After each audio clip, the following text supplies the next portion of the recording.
Hello all, सर्वांचं स्वागत आहे आपल्या ड्रीम एमपीएससी या यूट्यूब चॅनलवरती। बऱ्याच दिवसानंतर आपण आज व्हिडिओ घेऊन आलेलो आहोत आणि आज आपण पाहणार आहोत कंबाईन पूर्व परीक्षा 2024 साठी अर्थशास्त्र या विषयामधील अतिशय महत्त्वाचा असा टॉपिकचं नाव आहे रिझर्व्ह बँक ऑफ इंडिया। तर पहिल्यांदा मी तुम्हाला सांगू इच्छिते की इकॉनॉमिक्स या विषयाचे या टॉपिकवरती सुद्धा आपण आधी व्हिडिओ घेतलेले आहेत, परंतु आता आपल्याकडे आणखी क्वेश्चन आलेले आहेत, म्हणजे 2023 पर्यंतचे प्रश्नपत्रिका आपल्याकडे आहेत, त्याचा आपण आपल्या चॅनलच्या माध्यमातून अनालिसिस सुद्धा घेतलेला आहे। तर या सगळ्या व्हिडिओचा तुम्हाला फायदा व्हावा त्यासाठी आता मी ही जी काही सिरीज सुरू करणार आहे, तर यामध्ये खूप महत्त्वाचे असे टॉपिक मी कव्हर करणार आहे। तर त्यामध्ये आज आपण पाहणार आहोत आरबीआय हा टॉपिक। आता आरबीआय हा टॉपिक आपल्या कंबाईनच्या दृष्टीने जसा महत्त्वाचा आहे तसाच राज्यसेवाच्या दृष्टीने सुद्धा महत्त्वाचा आहे। आपल्याला नुकतीच तारीख कळालेली आहे की 6 जुलै रोजी आपली राज्यसेवा पूर्व परीक्षा होणार आहे, तर त्या दृष्टीने सुद्धा हे व्हिडिओज खूप इम्पॉर्टंट असणार आहेत। आपण राज्यसेवा पूर्व परीक्षेमध्ये आतापर्यंत झालेले सगळे प्रश्न, त्यासोबत कंबाईन मध्ये सुद्धा झालेले सगळे प्रश्न पाहणार आहोत आणि आपण आज रिझर्व्ह बँक ऑफ इंडिया पाहणार आहोत। तर त्यामध्ये सुद्धा पीवायक्यू कसे विचारले, बऱ्याच विद्यार्थ्यांचं असं असतं की अर्थशास्त्र वाचतो तर खरं, वाचताना त्या सगळ्या कॉन्सेप्ट लक्षात येतात, समजतात सुद्धा, परंतु जेव्हा ऍक्च्युअल क्वेश्चन आपण टॅकल करायला जातो किंवा पेपर मधला जो प्रश्न असतो तर त्याची भाषाच लक्षात येत नाही आणि मग तो प्रश्न जो आहे तो सॉल्व्ह करता येत नाही। तर आपण ते सुद्धा पाहणार आहोत की कशा प्रकारे पीवायक्यू फ्रेम होतात आणि ते सॉल्व्ह कसे करायचे, तर हे सुद्धा तुम्हाला आपल्या व्हिडिओमध्ये पाहायला मिळणार आहे। तर जे चॅनलवरती नवीन असतील त्या सर्वांनी आपल्या ड्रीम एमपीएससी या चॅनलला सबस्क्राईब करा। टेलिग्राम चॅनल सुद्धा आहे, तिकडे सुद्धा तुम्ही जॉईन होऊ शकता। तिकडे सुद्धा मी आयोगाच्या धर्तीवर आधारित असे काही पीवायक्यू किंवा पीवायक्यू बेस काही क्वेश्चन जे आहेत ते अपलोड करत असते, सो तुम्ही ते सॉल्व्ह करून प्रॅक्टिस करू शकता। आणि आज आपण पाहणार आहोत रिझर्व्ह बँक ऑफ इंडिया। तुम्हा सर्वांना माहिती आहे की 1 एप्रिल रोजी आपल्या रिझर्व्ह बँकेची स्थापना झाली आणि यंग हिल्टन आयोगाच्या शिफारशीनुसार आपल्या रिझर्व्ह बँकेची स्थापना झालेली होती। आता मुख्यतः आपल्याला रिझर्व्ह बँक म्हणजे काय हे लक्षात घ्यायचं आहे।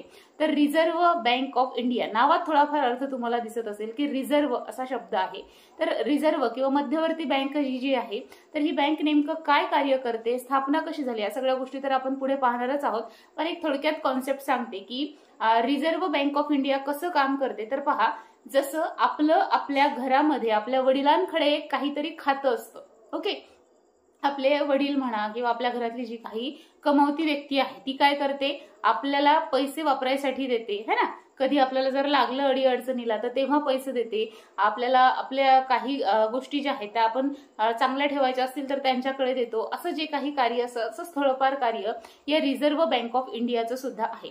कसं, तर पहा, रिझर्व्ह बँक ऑफ इंडियाला बँकांची बँक असं म्हटलं जातं, हे तुम्हाला माहिती असेल की बँकांची बँक कोणती, तर रिझर्व्ह बँक ऑफ इंडिया। आपलं जसं बँकेमध्ये अकाउंट आहे तसंच त्या बँकांचं सुद्धा अकाउंट असतं आणि ते असतं या रिझर्व्ह बँक ऑफ इंडियाकडे। मग कशासाठी बँकांना अकाउंट, त्यांच्याचकडे पैसा आहे, त्यांना अकाउंटचं काय काम पडतं, तर रिझर्व्ह बँक ऑफ इंडिया ह्या ज्या बँका आहेत बाकीच्या त्या सगळ्या बँकांची खाती त्या रिझर्व्ह बँकेकडे असतात आणि जेव्हा जेव्हा या बँकांना गरज असते तेव्हा ही रिझर्व्ह बँक त्यांना मदत करते, त्यांना काही पॉलिसी आखून देते।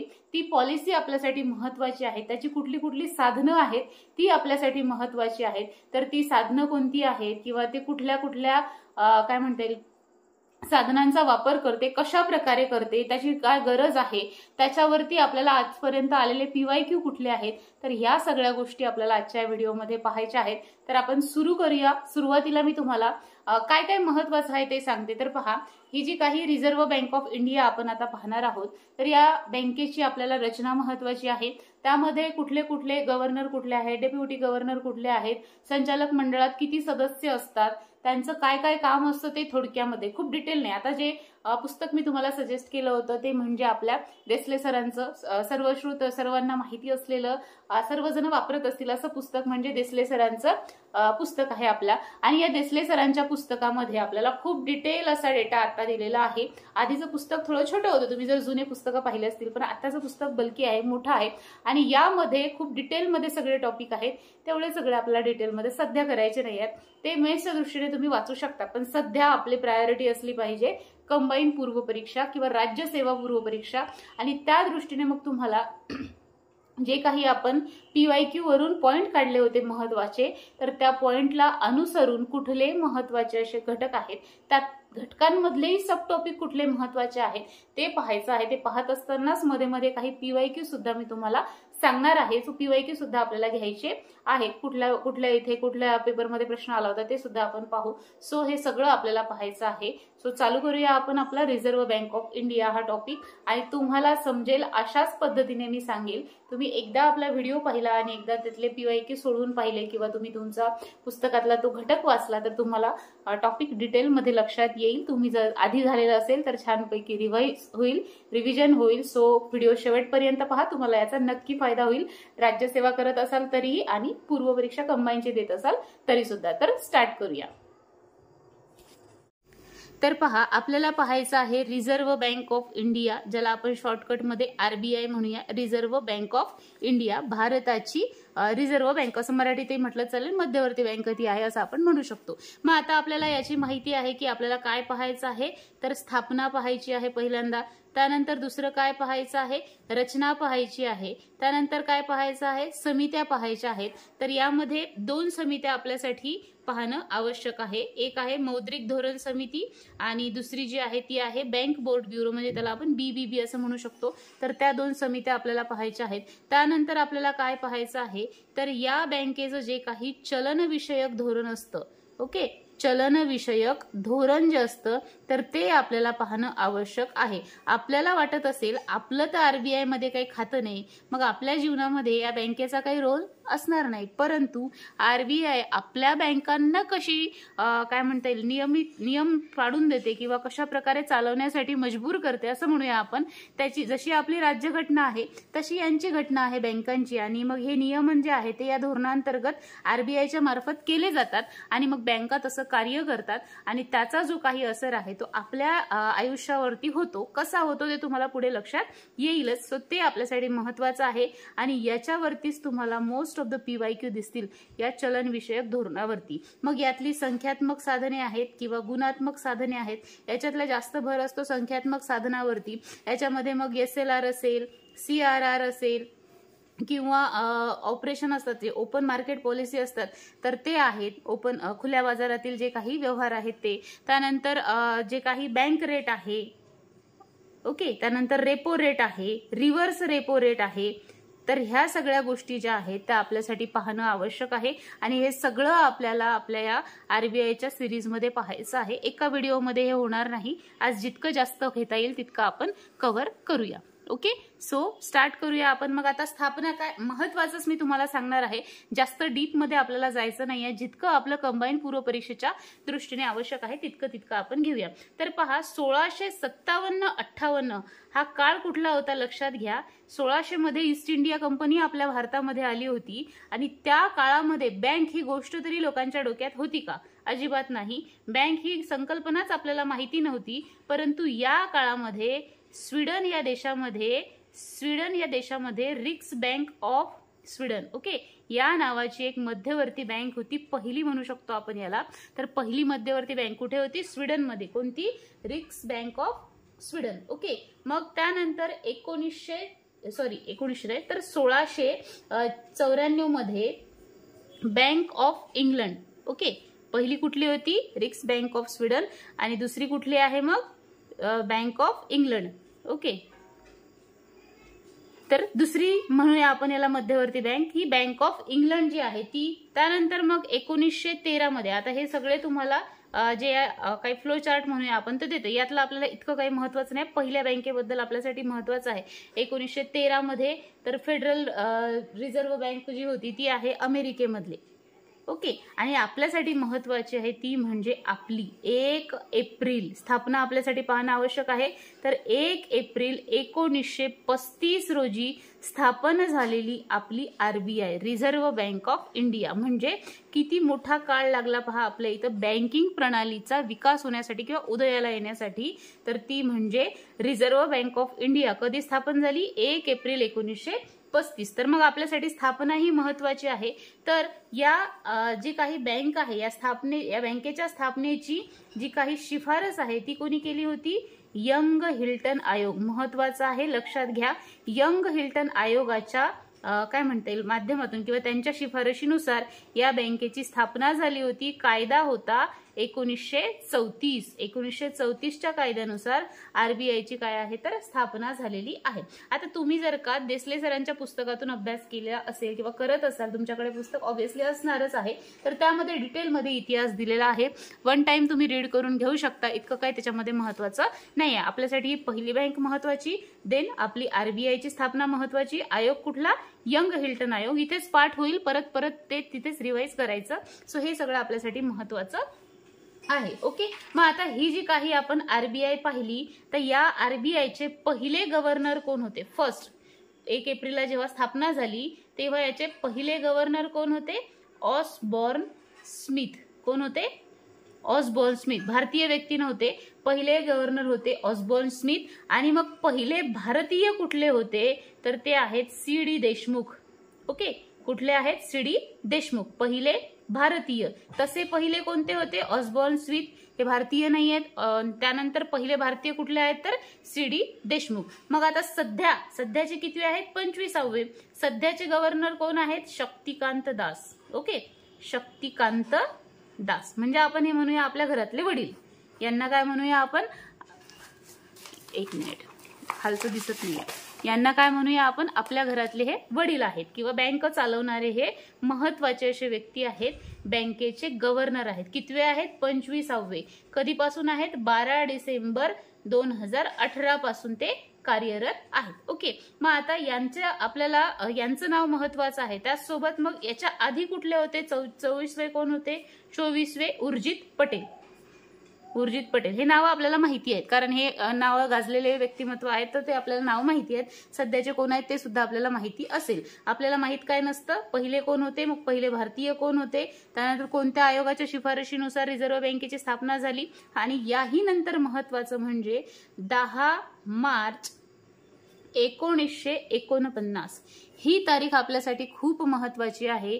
का महत्वाची आहे तर या तारखेला 1949 मध्ये या रिझर्व्ह बँकेचं राष्ट्रीयकरण झालेलं होतं. काय झालेलं होतं? राष्ट्रीयकरण. ओके, राष्ट्रीयकरण म्हणजे काय तर ही जी बँक आहे जेव्हा स्थापन झाली होती तेव्हा ही बँक सरकारची नव्हती. यामध्ये इतर व्यक्तींचे सुद्धा शेअर्स होते, म्हणजे ही लोकांची बँक होती. जवळपास 50 कोटी इतकं त्याचं काय म्हणता येईल शेअर भागधारकांच्या शेअर्सची किंमत होती. त्यानंतर मग सरकारला वाटलं की ही बँक जर मोठी झाली, मग अशी बँक मोठी असेल तर ती सरकारच्या ताब्यात घेण्याची बँकेला सरकारला अधिकार असतात. सो मग बँकेने जवळपास 50.54 कोटी इतके शेअरची त्या किंमत झाली, तर त्यांना ते पैसे परत केले आणि ही जी काही आपली आरबीआय होती ती आपल्या ताब्यात घेतली, म्हणजेच त्याचं राष्ट्रीयकरण झालं. ही सरकारच्या मालकीची नंतर बँक झाली, तेव्हा त्याचं राष्ट्रीयकरण झालं. तर तेव्हाची ही जी काही तारीख आहे ती आपल्यासाठी खूप महत्वाची आहे, 10 मार्च 1949. आता आपण बँकेचे राष्ट्रीयकरण पाहिलं कधी झालं. आता आपल्याला काय पाहायचं आहे की या आरबीआयची रचना कशी आहे ते आपल्याला पाहायचं आहे. आता कुठलीही संस्था असो किंवा काही चालवायचं म्हटलं की तिथं मनुष्यबळ हे लागतंच. मग आरबीआय ही तर बँकांची बँक आहे, हे चालवण्यासाठी असणारं जे काही मंत्रिमंडळ आहे किंवा मंत्रिमंडळ म्हणण्यापेक्षा आपण संचालक मंडळ म्हणूया, तर हे संचालक मंडळ आहे तर ते किती व्यक्तींचं मिळून बनलेलं असतं तर गणपतीचे मोदक आपल्याला माहिती आहेत किती असतात? 21. किती संचालक मंडळामध्ये किती सदस्य आहेत? टोटल व्यक्ती म्हणत आहे मी, तर ते किती आहेत? 21 असे सदस्य आहेत. ओके, मग याच्यामध्ये पहिला मेन व्यक्ती कोण आहे? रिझर्व्ह बँकेचा गव्हर्नर, ज्याची नोटांवर काय असते? सही सुद्धा असते. तर ते पहिले व्यक्ती म्हणजेच काय आहे तर गव्हर्नर. यांना काय म्हणूया आपण? गव्हर्नर. आणि मग बाकीचे कुठले आहेत? 4. याच्या खाली 4 असतात, तर ते आहेत डेप्युटी गव्हर्नर, म्हणजे आपण उप म्हणून देऊया त्याला. डेप्युटी गव्हर्नर जे असतात तर ते आहेत 4 लोक, डेप्युटी गव्हर्नर. ओके, किती आहेत? 1, 2, 3, 4 आणि हे एक, म्हणजे असे टोटल किती झाले? 5 लोक त्यामध्ये आहेत. आणि मग त्याच्या खाली जे आहेत ते आहेत गैर कार्यालयीन संचालक. ओके, मग याच्या खाली सुद्धा आहेत, ते कुठले आहेत? गैर कार्यालयीन संचालक. उरलेले मग याच्यामध्ये येतात. आपले उरलेले जे किती आहेत तर 1, गव्हर्नर, त्याच्यानंतर 4 जे आहेत ते आहेत आपले डेप्युटी गव्हर्नर आणि उरलेले जे आहेत ते आहेत मग गैर कार्यालयीन संचालक. म्हणजे हे 4 जे आहेत ते खूप महत्वाचे आहेत. 5 टोटल हे जे आहेत ते खूप महत्वाचे आहेत आणि बाकीचे जे आहेत ते मग आहेत गैर कार्यालयीन. म्हणजे उरलेले किती आहेत मग 16 व्यक्ती जे आहेत ते आहेत गैर कार्यालयीन. आता तुम्हाला या सगळ्या गव्हर्नरांबद्दल किंवा या व्यक्तिमत्वाबद्दल आपल्याला माहिती असणं आवश्यक अजिबात नाहीये आपल्या पूर्व परीक्षेच्या दृष्टीने. फक्त आपले जे काही गव्हर्नर आहेत ते आहेत शक्तिकांत दास. तर यांच्याबद्दल आपल्याला माहिती असणं आवश्यक आहे. तुम्हाला त्यांची जर का तुम्ही माहिती वाचली तर तुम्हाला लक्षात येईल की हे असे गव्हर्नर आहेत ते कुठल्याही बँकेशी म्हणजे रिझर्व्ह बँकेशी आधीच काय संबंधित असे व्यक्तिमत्व नव्हते. ओके, सो तरी ते सुद्धा त्यांची जी आहे ती नियुक्ती गव्हर्नर म्हणून झालेली आहे. आधीचे जर का तुम्ही गव्हर्नर पाहिले तर ते काहीतरी बँकेशी म्हणजे डेप्युटी गव्हर्नरचेच नंतर गव्हर्नर झालेले असे व्यक्ती ते होते. परंतु जे काही सध्याचे गव्हर्नर आहेत त्यांचा बँकेशी तितकासा संबंध किंवा रिझर्व्ह बँकेशी तितकासा संबंध नव्हता. तर ते कोण होते तर वित्त सचिव होते आणि वित्त आयोगाचे ते सदस्य होते. जे शक्तिकांत दास आहेत ते वित्त आयोगाचे सदस्य होते. सो त्यांची नंतर गव्हर्नर म्हणून नेमणूक झालेली आहे. यामध्ये आपल्यासाठी महत्वाचं आहे आणखी एक गोष्ट, ती म्हणजे जो काही आरबीआय ऍक्ट आहे किंवा त्यामधलं जे काही कलम 8 आहे, या कलम 8 नुसार हे जे काही नियम आहेत यांच्या नियुक्ती संदर्भातले तर ते बनलेले आहेत. सो आपल्यासाठी महत्वाचं आहे कलम 8 जे आहे ते लक्षात ठेवा. कलम 8 नुसार या गव्हर्नरची जी काही नेमणूक आहे, किती संख्या असावी, त्याचे काय रूल्स असतील, त्या सगळ्या गोष्टी या कलम 8 नुसार तिथे ठरवल्या जातात. मग आता पुस्तकामध्ये सगळ्यांच्या बद्दल तुम्हाला तिथे माहिती दिलेली आहे.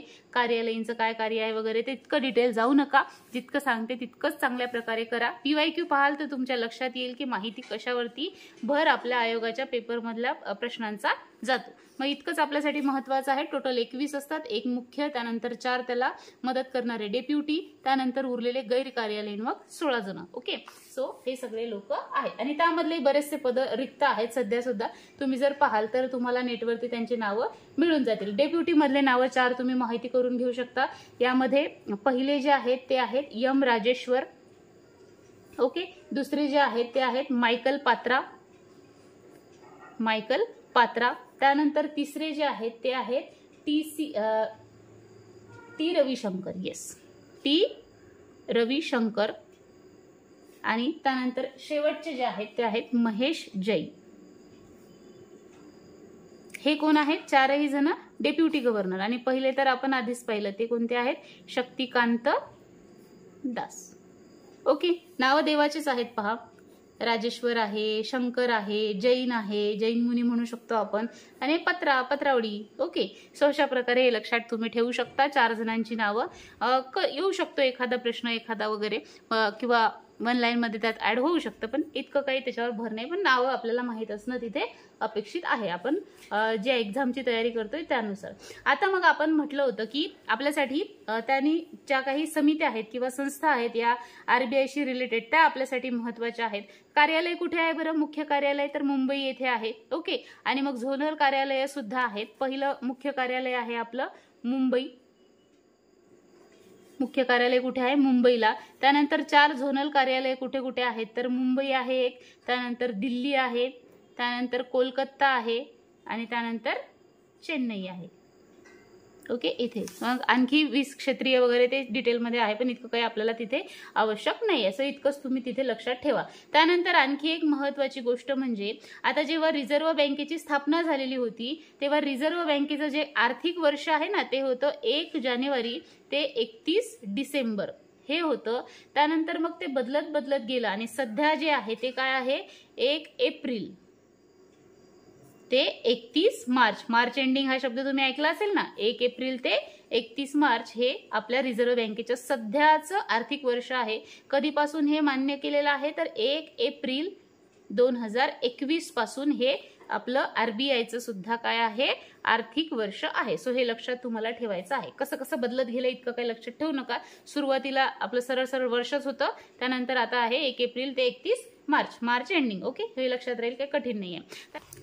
तर पहा, आतापर्यंत आपण काय पाहिलं? स्थापना पाहिली, थोडासा इतिहास पाहिला आपण, त्यानंतर रचना पाहिली, त्याचसोबत आपण त्याचे कार्यालय कुठे आहेत, नावं कोणकोणती आहेत आणि आर्थिक वर्ष सुद्धा पाहिलं। यानंतर आपल्याला ज्या काही धोरण समित्या आहेत, मौद्रिक धोरण समिती असेल, बीबीबी असेल आणि त्याचसोबत चलनविषयक धोरण जे आहे, जे महत्त्वाचं आहे आपल्यासाठी, तर ते आपल्याला पाहायचं आहे। तर ते आपण पुढच्या व्हिडिओमध्ये पाहू। व्हिडिओ खूप मोठा होईल। सध्या मी तुम्हाला एक PYQ दाखवते कंबाईन पूर्व परीक्षा मधलाच। आता पहा, म्हणजे पुढच्या व्हिडिओसाठी तो महत्त्वाचा असेल। तर पहा, आपण प्रश्न क्रमांक आहे 57 2017चा पेपर आहे। पहा, तुम्हाला दिसत असेल तर येस। तर पहा, आता आहे पुढच्या टॉपिक वरती आहे आपल्या, खालीलपैकी कोणते वित्तीय धोरणाचे साधन नाही। आता जेव्हा आपण प्रश्न पाहू तेव्हा तुम्हाला लक्षात येईल की आपल्याला इथे प्रश्न काय दिसतोय, वित्तीय धोरणाबद्दल विचारलेला आहे। आपले वित्तीय धोरण म्हणजे काय आहे, तर हे शासन जे आहे ते शासन नियमित करते ते वित्तीय धोरण, आणि जे काही RBI नियमित करते ते चलनविषयक धोरण। चलनविषयक धोरण आपल्याला पाहायचं आहे पुढच्या व्हिडिओमध्ये, आणि यामध्ये आपल्याला प्रश्न विचारलेला आहे वित्तीय धोरणावरती।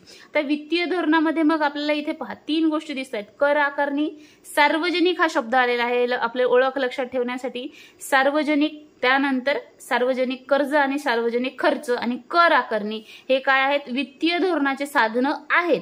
परंतु खुल्या बाजारातील कर्ज रोख्यांची खरेदी विक्री हे कोणाचं आहे, RBIचं आहे। मग आपल्याला जर का RBIचे संख्यात्मक साधनं माहीत असले, याला ओपन मार्केट ऑपरेशन OMO असं सुद्धा म्हटलं जातं, तर ते आपल्याला जर का माहीत असलं तर हा प्रश्न आपण सहज सोडवू शकतो। म्हणजे हे तर आपल्याला माहिती आहे, हे RBI मध्ये येते गड्या, जरी माहिती नसले तरी आपण इथे अंदाज लावू शकतो की yes, this is the answer. आणि आता याच वरती आधारित पुढचा प्रश्न सुद्धा मी तुम्हाला दाखवते। हा 57 प्रश्न आहे, पेपर आहे 2017चा, आणि हा आहे पहा 2018चा पेपर। सेम क्वेश्चन आहे, तिथे विचारला होता तुम्हाला वित्तीय धोरणावरती, आता विचारलेला आहे मौद्रिक धोरणावरती। तर मौद्रिक धोरणाचे काय म्हटलंय, मौद्रिक धोरण म्हणजे असे नियामक धोरण की ज्याद्वारे केंद्रीय बँक रिकामी जागावर आपले नियंत्रण ठेवते। केंद्रीय बँक म्हटलेलं आहे, म्हणजेच आपली मध्यवर्ती बँक, म्हणजेच कोणती बँक आहे आपली, RBI नियंत्रण ठेवते असं म्हटलेलं आहे। ओके, मग आता आपण आधीच्याच पेपरमध्ये पाहिलं, PYQ पाहणं का महत्वाचं असतं। पहा, वित्तीय धोरण सार्वजनिक आपल्याला इथे शब्द दिसले, खर्च आणि कर्ज आणि कर आकारणी। मग आता याच्यामध्ये पहा, तुम्ही जर पाहिलं सार्वजनिक खर्च हे RBIचं आहे का, नाही, हे वित्तीय धोरणाचं आहे, इथेच कटलं।